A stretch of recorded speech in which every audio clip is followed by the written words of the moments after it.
19 ka mga trabahante nga subcon sa usa ka locator sa Mactan Export Processing Zone o MAPS midangop sa Peso Lapu-Lapu City human ma-retrench sa trabaho. Si Luan Merondina adunay live update kabahin nini. Bye.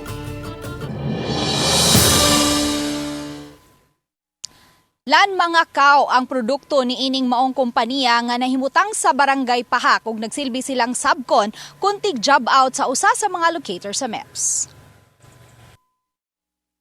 Kagahapon lang, nadawat ni ining 19 ka mga trabahante ang ilang separation pay gikan sa kompanya. Kay retrenchment program ang gipatuman sa kompanya, half month per year of service lang ang ilang nadawat busa medyo gamay lang ang ilang nada, ilabi na kay sagad kanila pipila pa lang katuig nga nakatrabaho sa kompanya.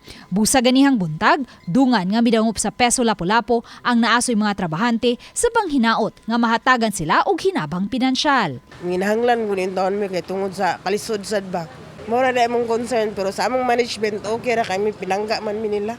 Usa kanila ang 56 anyos nga mananahi o sewer sa kompanya kinsa may gipatungha nga third year college student nga anak.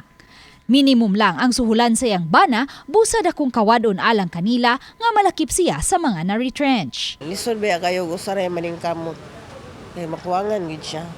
I requested them na kung mahimo makiglambigit na mo ang ilahang management aron ma-endorse sila diri sa tong opisina so that we can also facilitate sa mga government interventions sama sa DSWD nga mga IX program, financial assistance nila o ang sa DOLE nga livelihood assistance program.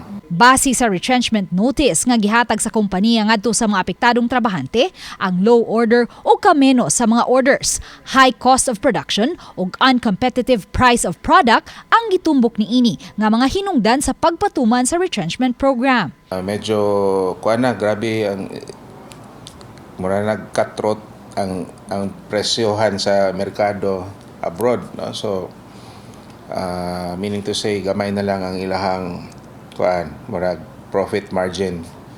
So they have to cut manpower. Gipasabot ni Kim Francisco, Peso Manager sa Lapu-Lapu City, nga sa pagkakaroon nahunong pa ang pagpangapod-apod sa AX con Assistance to Individuals in Crisis Situation sa DSWD sa mga trabahanteng nawadan og trabaho kay gipaabot pa ang dugang pondo.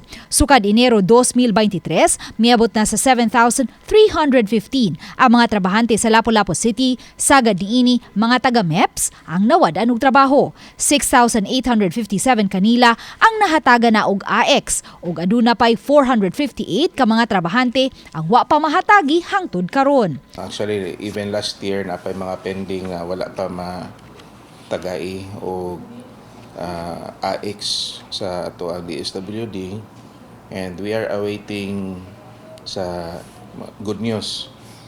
Hopefully soon, no?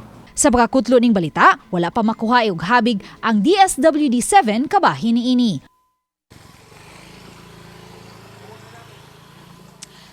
Langi pasalig sa Peso Lapu-Lapu nga makig-alayon usab sila sa DOLE 7 aron mapaubos sa livelihood program ang mga apektadong trabahante. Samtang karong Abril 19 may pasiugdahan na usab nga job fair ang Peso Lapu-Lapu.